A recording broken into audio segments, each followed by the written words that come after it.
Hello, I'm Askar Sherlief and you're watching news from Kazakhstan, and here are the headlines. Preliminary hearings over the case of Burgat Vladislav Chelak were held in Taldykorgan. The soldier rejected the jury trial. The trial itself will begin in a week.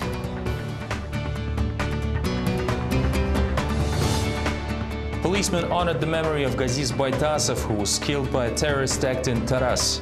1 year ago, he covered suicide bomber Maksat Kariev. MPs jointly with pupils and students organized 4 kilometers marathon. Who came first?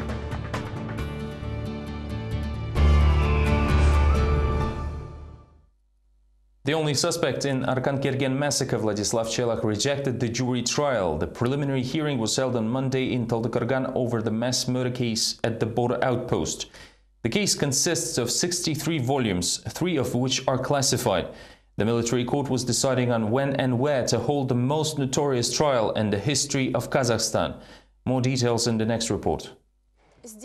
The pre-trial hearings of Vladislav Chelak's case started at the military court of Taldykorgan garrison on Monday at 11 o'clock in the morning. Unfortunately, neither the deceased frontier guard families nor Chelak's mother came to the courtroom. Vladislav Chelak's lawyer, Serik Sarsenov, came to the pre-trial hearings to present 2 petitions. He demanded to acknowledge the defendant's voluntary surrender to the authorities and remitting the case for further investigation. However, Sarsenov expressed his doubts in a positive case resolution. Whether the case is reviewed by a jury or a single judge, I expect a guilt verdict. To avoid making it any easier for prosecution, we've declined the trial by jury. The military town looked peaceful and quiet, as if it didn't host the hearings on the year's most notorious case. Local residents looked puzzled by the number of reporters flocking to the place. They, however, seemed to keep track of Chelak's fate. I seriously doubt that one man could kill so many people. That just don't sound right. He must have been set up. He probably was subjected to violence. This looks like self-defense to me. Anyone could do the same under compulsion. I think he's innocent of the murder because this looks like he was framed. So I don't believe he killed all those frontier guards. A 19-year-old boy couldn't shoot 14 people. The party spent less than an hour behind the closed doors. The press was impatient for the return of Serik Sarsenov to hear the up-to-the-minute details. The prosecutor denied the further investigation petition due to the absence of the necessary legal basis. It is a striking instance of how rotten our law enforcement and judicial systems are. In addition, defendant Vladislav Chelak waived one of his counsels, Askar Muhammad Sadykov, who had access to 3 classified case volumes. According to Serik Sarsenov, Judge Yerbol Akhmedzanov will provide official answers to all petitions during the first court session. The main trial will start in the morning of November 19th in Taldykorgan Municipal Court. However, the defense of Vladislav Chelak has already announced the decision to challenge the judge. Trial of Vladislav Chelak will be as open as possible. This was voiced on Monday by the General Prosecution Office. During the briefing, the official representative of the office, Nurdaulet Suindikov, commented the rejection of Chelak from the jury trial. Suindikov said, quote, "He has a right to do so, and there could be any motive indeed. Logically, this means that they rather trust the professional court," end quote. In addition, Suindikov stated that prosecutors and courts intend to clearly confirm circumstances used to build the case, based on objective data as opposed to speculation and rumors. The trial is open for public attendance, yet some materials on outpost activities will most likely be reviewed behind the closed doors due to being classified. Personal restraint. This was the penalty for 3 villagers who were found guilty of an attack on the border guard. According to the verdict of Saragash District Court of South Kazakhstan region, 1 suspect will have travel restrictions and will remain under supervision of police for 3 years, another 2 for 2.5 years. Per official version, on June 24th, the lieutenant acting as the head of Antamak border station was assaulted in Kokterek village in southern Kazakhstan region. In self-defense, the officer fired warning shots into the air with a Kalashnikov assault rifle and then aimed at assailants, wounding a bystander who died later. A criminal case was initiated against the border guard officer on charges of manslaughter by mishandling the weapon. However, a few days later, the military prosecutor's office of Saragash post cancelled the decision. According to some sources, the border guard officer in question currently continues his service in a different region of Kazakhstan. Обвинение статьи 321, часть 2, применение насилия в отношении представителей власти The court requalified the charges brought against them for violence against representatives of the authority with life and health risks to violence without direct risk to life and health. Thus, an alternative sentence of imprisonment was passed on November 9th. The court found no proof of the claims about possession and bearing firearms, so it dropped these charges completely.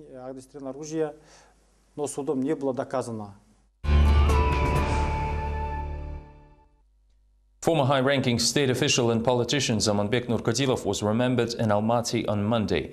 The 7th anniversary of the late was modest. The case was closed a long time ago, and all the attempts of the relatives and friends to appeal the court's decision in one of the strangest suicides in the history of criminology failed. Zamanbek supposedly made 3 shots to commit suicide, 2 to the heart and 1 to the head. However, no one believes in this official version.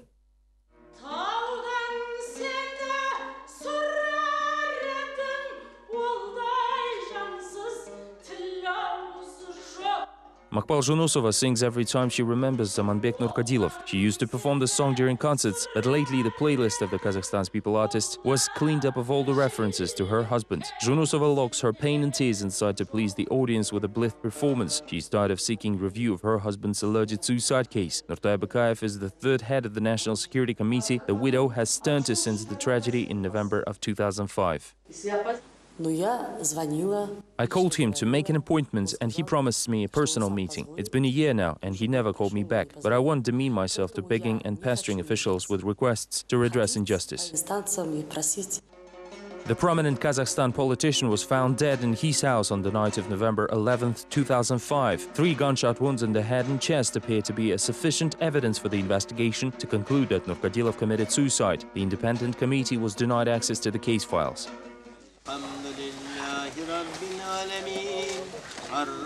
Over the past few years, Zamanbek Nurkadilov's suicide became a subject of arguments, rumors, jokes and stage performances. Politicians say that it also dented public confidence in the government institution. We appeal to the president and other government authorities, but every time we hit the blind wall. Officials are all acting together, so nothing is likely to change with the current government. Zamanbek Nurkadilov was a controversial figure, but definitely political heavyweight. It seems that gunshots that rang in the Nurkadilov's house 7 years ago were aimed to bring everyone the message of no man, no problem. But instead the issue raised by this strange death is still discussed many years later. It is proposed to make November 12 as the Day of Remembrance of Police Officers. This idea was voiced by MPs at a meeting in Astana. People usually involved in breaking up protests were the ones to rally on Monday. Astana policemen were remembering their late colleagues. Decorated General and MP Bakhadjan Yertayev suggested making November 12th the Day of Remembrance for officers who gave their lives in the line of duty. The Day of Remembrance is not the only tribute to the memory of those deceased. It is also important for their families, children and the new generation of police officers. It's very important to raise the profile of our law enforcement authorities in a tight situation like this. A year ago, Maksat Karif, who was later declared a jihad follower, opened fire in Taras, killing 2 civilians and 5 security officials. The terrorists then detonated an attached device during detention, taking the life of a traffic police captain, Gaziz Baitasov, who was posthumously awarded the title of the People's Hero for jumping on the suicide bomber and protecting others from the blast. Local students were also invited to attend a citywide rally to raise their awareness of the Taras events. I've just learned that he saved people from terrorists. I think it was in Taras. I'm not sure if it was his wife or a girlfriend.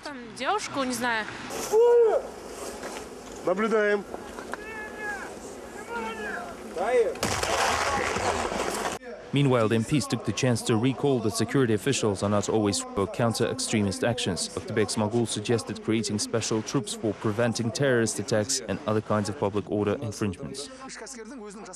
I can't go back and forth between Astana and, say, Aktau. Every region should have its own internal military forces, which would be well-trained and ready to operate in case of a threat. During the years of independence, 698 policemen were reported to be killed on duty. However, even this depressing statistics is unlikely to change the attitude of the ordinary citizens towards the police, which is often perceived as a punitive agency. Elections to the UN Human Rights Council are currently underway. Kazakhstan is among the candidates from Asia, along with Japan, Pakistan, South Korea and United Arab Emirates. The campaign is vague, but the previous UN Commission to Protect Human Rights was liquidated due to the presence of political regimes that were not quite humane. Take a look at our next report. The reporters with Vzгляд newspaper decided to cover their backs against possible provocations. First thing they want to do is pass a drug addiction test. The editor Olesya Shelkova believes that in Kazakhstan everyone should be always on alert. We learned that we might be framed as drug addicts because our newspaper is involved in Kozlov's case. We decided that we need to take a blood test and obtain medical record proving that we are not drug addicts. For Jami Turmagambetova, the expression human rights is more than just words. It's her life's work. She believes that Kazakhstan's application to enter United Nations Human Rights Council is a big step in becoming a genuinely legal state. This will allow us to point out human rights issues, including our own, to other member states. Perhaps on one hand this is publicly stunt, but on the other, the situation with human rights may get better. The opposition member Jasaral Kuanyshalin adamantly opposes the approach of human rights activists. He's wondering how Kazakhstan may want to join the Human Rights Council when human rights are not respected at all. Kuanyshalin refers to a rather tragic and yet striking example of December events in Zhanaozen. Our government intends to join the Human Rights Council when human rights are openly violated in the country. This is ridiculous. Meanwhile, human rights activists are critical of the UNHRC election process, while international experts doubt the authority and viability of the organization. This year, along with Kazakhstan, Pakistan and United Arab Emirates will be competing for the entrance, and quite obviously, these countries were never considered as those having high liberal values. Former Deputy Governor of Mangistau region Amangildi Aytkulov was sentenced to 12 years in jail with complete confiscation of property. The verdict was announced in Kızılar'da by a specialized inter-district court on criminal cases. Aytkulov was accused of accepting a large bribe, attempting to accept another, and exceeding his authority. According to the verdict, all founders' stake in companies owned by Aytkulov will pass to the state ownership. The court will also ask the president to deprive the ex-official of the state awards. Along with Aytkulov, Izabalsin Kolbayev was also sentenced to a year in prison. Aytkulov and Zhanaozen heads of administration Babakhanov and Sarbapeyev were arrested following clashes in Zhanaozen. For the first time in history of ongoing legal proceedings between the army of mortgage holders and banks, the parliament decided to support mortgages. The issues of problematic borrowers will be raised at the joint session of the parliament on December 7th. On Monday, representatives of Parliamentarianism Development Foundation announced they arranged hearings at a round table in Astana. Mortgage holders, banks representatives, lawyers and human rights activists discussed ways to mitigate the condition for troubled borrowers. Bailiffs, the main troublemakers in citizens' eyes, didn't turn up for the meeting. Human rights activists said it is the courts that aggravate the situation. They ignore the country's international obligations by passing judgments on overdue mortgages. The banking ombudsman Marat Satubaldin was also present at the meeting. He is in charge of settling the differences between mortgage borrowers and lenders, and said the parties would be able to find a compromise once they start accepting and saying the truth. Although Kazakhstan ratified a number of international norms, they are ignored and furthermore not taken into consideration when decisions are made.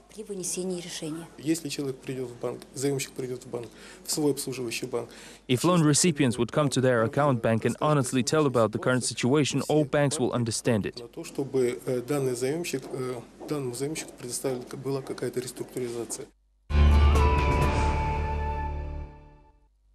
Kazakh MPs organized their first marathon this year. The marathon was initiated by the Healthcare Ministry and the Civil Alliance of Kazakhstan.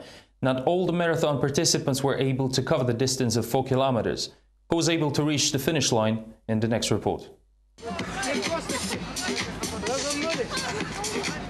Ruling party member Mayram Begintayev and communist Tursunbek Omurzakov are warming up. Along with a couple of other MPs, they will take part in the public marathon running 3,700-meter distance. I'm afraid I cannot run the entire lap, perhaps only 500 meters or so, but I believe Nuratan will come first in this race, leaving the communists and Akjol party behind. Nuratan fellows will be my main competition today. They're younger, but don't write off the old dogs just yet. While freshman MPs Begintayev and Amurzakov seem nervous before the start, the third-term parliamentarian Serik Aspanov brags about 8 years of sambo wrestling, as well as playing soccer and billiards in his spare time. We need to wake people up, explain them the benefits of athletic activity and encourage to be more active. This is important. After all, nobody looks good with a fat belly. The race is off after the referee blows his whistle. Almost immediately, Serek Aspanov sneaks out and retires in his service car. Agul Solovyova, who used to excel at basketball competitions, didn't stay long on the track either. In the end, only 2 MPs reached the finish line. A total of 216 people took part in the race, mostly school and university students. As expected, they beat their mature opponents and receiving gym memberships along with certificates. The countrywide campaign promoting national IPO project is nearing its end. Kazakh and its head practically visited all parts of the country. On Monday, the roadshow was held in Pavlodar, where not all were ready to purchase the shares. More details in the next report. The joint stock company Kazakhstan held a meeting with the potential investors in the main stage of the Culture Palace in Pavlodar. Together with representatives of the national company, the local governor Yerlan Arın was also busy promoting investments into stocks. He said that according to a survey conducted in the region, about 5% of the population was planning to become shareholders. Overall, about 30,000 people in Pavlodar region are about to become shareholders. This enthusiasm must be supported. The real figures appear much lower than those in the mysterious survey. Until the end of last week, only 550 people applied for the program of People's IPO. The head of Kazakh assumed it was due to holidays in brokerage companies. Unfortunately, brokerage companies work regular hours from 9 to 6 or from 8 to 5. Saturday and Sunday are day-offs. The brokers' board works only from Monday to Friday, respectively. Most people were not eager to learn about the advantages of investing in national companies. They left the hall once the meeting started. However, those remaining inside were not satisfied either. I don't think I would buy the shares, as I don't really need them. I work at school and the promotion campaign has been going on there since Friday. We all came to listen and get more information because people are interested. Maybe I'll do it, even if it produces an insignificant effect at the beginning, but at least people in Kazakhstan will get an idea of what a stock market is and what stocks are for. According to the official information, Kazakh expects to raise about $200 million once People's IPO is fully implemented. According to the top management of the company, the money will be used solely for the development of the enterprise. Just 7 years ago, Kazakh teenagers could seriously compete with leading karting schools. However, today, the City Training Center of Extracurricular Education is practically trying to survive. The absence of kart track, special equipment, hinders proper trainings. More details next. The 70-kilo karts are way too heavy for 13-year-olds, yet the kids are driven by a desire to handle the big toy. Sharp turns, roar of engines, wind blowing in faces, speed, adrenaline and drive. Unfortunately, it doesn't seem possible to go full speed here, as the track was designed for RC planes and model cars. But kart drivers have no other option, although just recently they had their own base and circuit. It's a shame that all facilities had to be shut down during the optimization time, including the regional club for young mechanics back in the mid-90s. What you see behind my back is what used to be the station for young mechanics on the one side and a club of young nature enthusiasts and backpackers on the other. The children are missing out because of 2 families who currently occupy this 3-story building. The coach is always looking out for young racers to prevent them from driving over curbs and into the curious bystanders. Concerned about the safety of children, Rashid has been asking officials and businessmen to help them install barriers in the track, but to no avail. Although officials publicly claim to initiate the construction of a proper kart club in the nearest future. One of the regional newspapers dated March 19, 2011 even printed an action plan which featured a presentation of a sports park complete with a kart circuit. Unfortunately, said plans were never implemented. In 2009, Governor Bolatbek Kuandykov promised to initiate a construction, but it's already been a while. I keep asking them, but slowly losing hope that it will ever be built.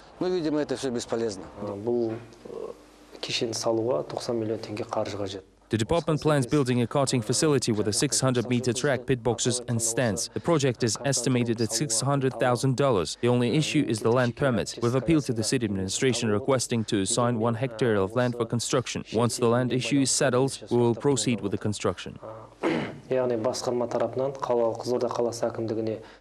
Shamil is one of the few people who carried his childhood hobby into a serious career aspiration. He works as a part-time mechanic at a service station, which pays for his college bills. Shamil also helps out the coach when he can. He is well aware that just like 8 years ago, nobody will sponsor the development of karting in the country. The coach once personally sponsored the boys to enter championships. That's where Shamil actually became a race driver.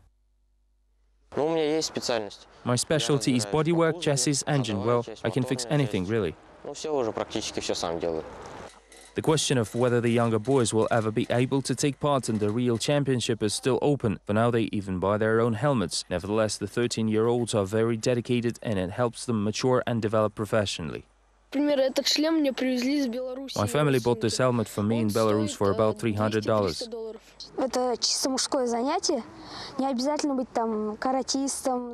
I believe this is purely men's sport. We don't have to do karate or judo as long as we're disciplined and do well in school. Для участия в чемпионатах потребуются современные модели картингов и соответствующие. The championships require modern kart models and all related equipment, including fireproof overalls, special gloves and helmets. In fact, modern karts have instant car starters, while this one only starts with a pusher. А эта старушка, как говорится, только с толкача. There used to be 15 mechanical clubs in the region, including the one specializing in rocket modeling, ship and vehicle design, motocross and karting. Only the latter survived. Unfortunately, even in this case, it's just a matter of time before Coach Aliyev runs out of his enthusiasm. This is all we have time for now. Thank you for watching. Stay well.